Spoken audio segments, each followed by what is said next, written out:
Have you ever wondered why banks always seem to be one step ahead? Why, while you're saving your pennies, are they making millions? Today, I'm going to reveal the secrets that banks don't want you to know, and most importantly, I'll show you the assets you should invest in, so your money works for you, not for them. Stay with me until the end, because what you'll learn could change your financial life forever. So if you're ready to stop being part of the bank's game and learn how to win like them, let's get started. Why banks aren't your financial allies? First, what do banks do with your money?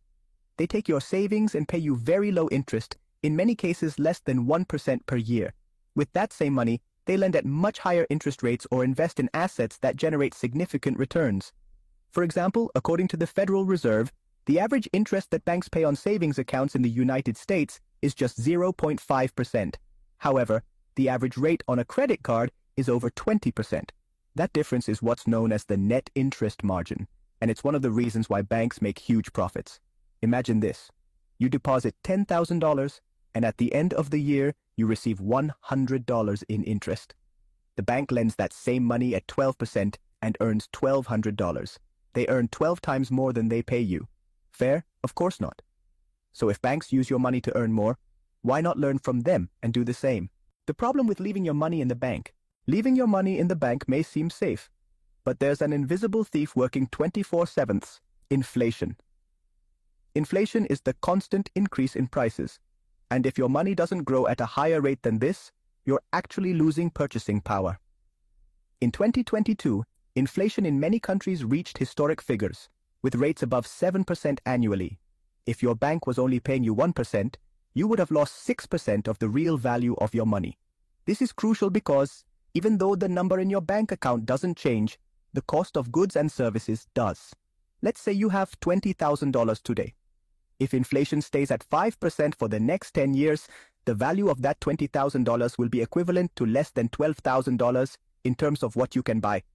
Are you going to let your money lose so much value without doing anything? Now that you understand the danger, let's talk about how you can invest to protect your wealth. Assets banks use, and you can too. Banks invest in real and financial assets that generate value. Here are 3 you can invest in too, to follow in their footsteps. 1. Real estate. Real estate has always been a safe long-term investment. Not only does it generate passive income through rent, but it also increases in value over time. Banks invest in large commercial properties, but you can start small. Consider investing in REITs, which are funds that allow you to buy a fraction of real estate without having to manage a property. For example, the Vanguard Real Estate ETF, VNQ, has provided stable returns and is available to any investor with a brokerage account. 2. Stocks and ETFs. Banks have huge portfolios of stocks and index funds.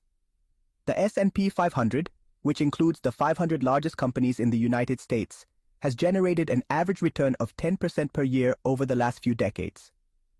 You can invest in an ETF like SPY or VOO, which replicate this index, with low fees and great growth potential.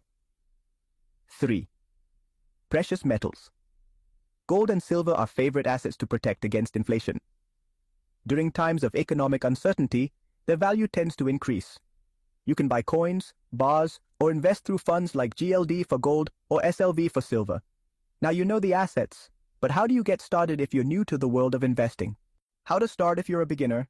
Starting to invest for the first time can be scary, but every great investor was once a beginner. Here's an easy-to-follow roadmap to take your first steps without fear. Spend time learning the basics about finance and investing. You don't need an MBA. A good starting point is to read books like Rich Dad, Poor Dad by Robert Kiyosaki or The Intelligent Investor by Benjamin Graham. Also, platforms like Coursera or YouTube are full of free content that can help you understand how stocks, real estate, and other assets work. Set a clear goal for your investments. Why are you investing? If your goal is retirement, your strategy will be more conservative and long-term. If you want to generate passive income, you could focus on real estate or stock dividends. Start small, but start now. Many people don't invest because they think they need large amounts of money. Nothing could be further from the truth. Platforms like Robinhood, eToro, or Interactive Brokers allow you to invest with as little as $10. If you're nervous, dedicate a small portion of your savings, like $50 a month, to learn while you invest. For example, invest 70% in an ETF that replicates the S&P 500, 20% in bonds for security, and 10% in something riskier like cryptocurrencies, but only if you're willing to withstand the volatility. Now that you know how to start, let's talk about diversification, one of the most powerful tools to protect your investments. The importance of diversifying investments. Have you heard the saying, don't put all your eggs in one basket? In investing, this is a golden rule. Diversifying means spreading your money across different types of assets to reduce risk. If one of them loses value, the others can make up for it. Imagine you have $10,000 to invest. A diversified strategy could look like this: $4,000 in an index fund like the S&P 500, $3,000 in real estate through a REIT, $2,000 in precious metals like gold or silver, $1,000 in a bond fund for greater stability. But diversifying is not enough. How do you know when you should adjust your portfolio? Let's see. The right time to make changes to your investments. Investing isn't something you do once and forget. Markets change, and your goals do too. Here are 2 clear signs that it's time to adjust your strategy. Change in your personal goals. If at first you were investing for retirement in 30 years, but now you need to buy a house in 5 years, you should move your money to less volatile options, such as bonds or high-yield savings accounts. Market conditions that create risks or opportunities. Remember the tech bubble of 2021? Many investors who diversified their portfolios before the crash avoided significant losses. If you notice that a sector has grown too fast, consider redistributing some of your profits into safer assets. A good rule of thumb is to review your portfolio at least once a year. Ask yourself, am I still on track to meet my goals? Do my investments reflect my current objectives? Finally, the right mindset is essential to staying on your path to wealth. The mindset of a successful investor. Being a successful investor isn't just about money or knowledge, it's about mindset. You need to develop patience, discipline, and tolerance for uncertainty. Think of Warren Buffett. He became one of the richest men in the world by following a very simple strategy. Invest in good businesses and stay put for the long term. When others panic and sell, he sees buying opportunities. The market will go up and down. If you sell on every dip, you'll lose money. But if you stay calm and stick to your goals, the rewards will come over time. Always remember, time in the market is more important than trying to predict the market's ups and downs. Stay educated, committed, and flexible.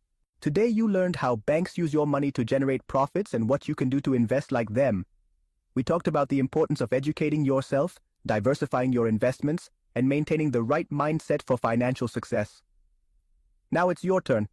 Let me know in the comments. Which asset are you most interested in?